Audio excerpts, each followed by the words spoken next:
നിന്റെ കുടുംബക്കാർക്ക് ഉണ്ടാകുന്നതായ വിഷയം, നിന്റെ ബന്ധുക്കൾക്കുണ്ടാകുന്നതായ പ്രശ്നം, യേശുവിൻ്റെ രക്തം നിമിത്തം സ്തോത്രം നിന്നെ തൊടുകയില്ല.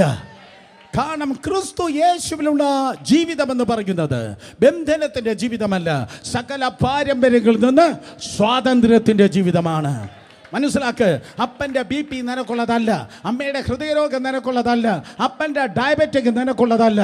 അബ്രഹാമിൻ്റെ കാലത്ത് ക്ഷാമമുണ്ടായി, ഇസഹാക്കിൻ്റെ കാലത്തും ക്ഷാമമുണ്ടായി. അബ്രഹാമിൻ്റെ കാലത്ത് ക്ഷാമമുണ്ടായി, ഇസഹാക്കിൻ്റെ കാലത്തും ക്ഷാമമുണ്ടായി. അബ്രഹാം ക്ഷാമം കണ്ടിട്ട് നേരെ ഈജിപ്തിലേക്ക് ഓടിപ്പോയി.